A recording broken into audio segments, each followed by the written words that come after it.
Assalamualaikum warahmatullahi wabarakatuh.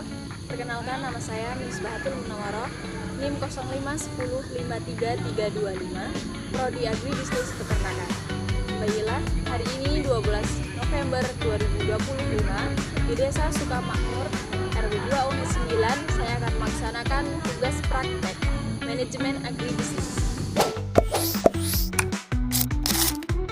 Kacang tanah adalah salah satu komoditas tanaman pangan yang memiliki peran penting dalam mendukung ketahanan pangan dan perekonomian masyarakat pedesaan di Indonesia.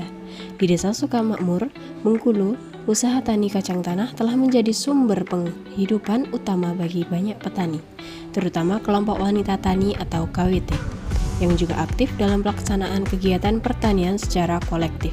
Usaha tani ini tidak hanya membantu memenuhi kebutuhan konsumsi lokal, tetapi juga berkontribusi pada pendapatan rumah tangga petani melalui penjualan hasil panen.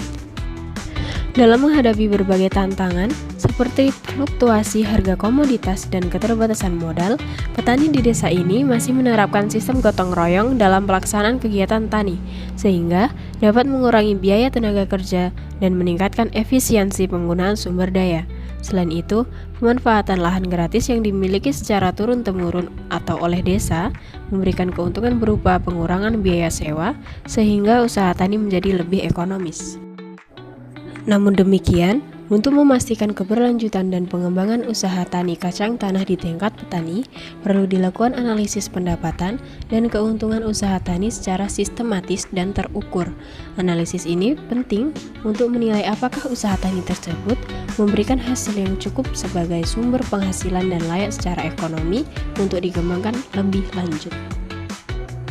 Praktik ini memiliki tujuan untuk menghitung dan menganalisis biaya produksi yang dikeluarkan dalam usaha tani kacang tanah, mengukur pendapatan kotor dan keuntungan bersih yang diperoleh dari penjualan hasil panen, menilai kelayakan usaha tani menggunakan indikator R atau C rasio agar dapat memberikan gambaran finansial usaha, memberikan dasar rekomendasi bagi petani dan kelompok tani terkait pengelolaan sumber daya dan strategi usaha yang lebih efisien dan berkelanjutan.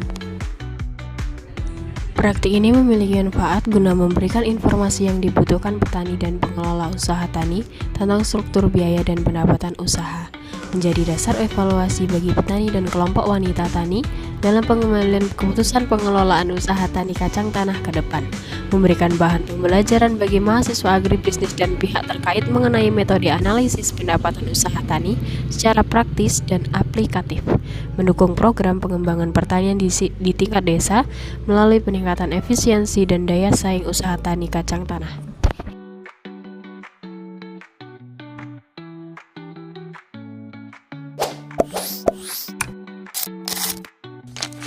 Di sini saya dengan Ketua Ibu-Ibu KWT Desa Sukamakmur. Hai. Saya akan bertanya Ibu, kalau biasanya membeli benih itu per kilo atau gimana Ibu? Kami membeli benih itu enggak pakai kilo. Nah, kami kalau di desa ini pakai sistem cupak. Oh, cupak. Nah, sekitar bibit 2 cupak. Jadi kacang. Lahan ini berapa hektar? Kami itu enggak pakai hektar, saja, sekitar pekarangan. Oh, pekarangan aja. Memanfaatkan lahan pekarangan itu. Apakah ada biaya tiap bulannya atau bagaimana? Ya ada Bu, untuk pembelian pupuk itu. Oh, pembelian, bukan sewa gini ya, bukan sewa lahan. Jualan pupuk gitu. Ya, alhamdulillah sewa lahan itu digratiskan oleh Bapak Sabar selaku anggota RT di sini. Apakah ada tarif upah harian untuk para anggota? Tidak ada Bu, ini karena bersifat jasa wisma, kami gerakkan ibu-ibu itu sehingga ada kerjasamanya untuk membersihkan lahannya. Berarti setiap minggunya atau berapa minggu sekali? Sekitar 1 bulan sekali menunggu tanaman tumbuh agak bagus Mbak Muna, baru kita siangi rumput-rumputnya gitu. Terima Mbak kasih Muna. Bu Sartidi. Sama-sama Mbak Muna.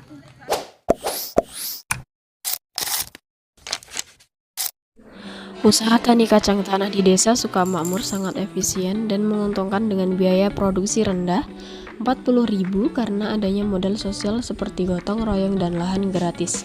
Pendapatan panen sebesar 650.000 menghasilkan keuntungan bersih 610.000, menunjukkan surplus finansial signifikan.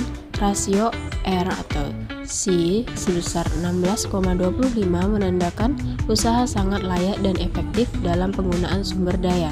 Pengembangan usaha bisa dilakukan dengan teknologi pertanian, pemupukan dan pengendalian hama ramah lingkungan untuk meningkatkan hasil tanpa menambah biaya besar.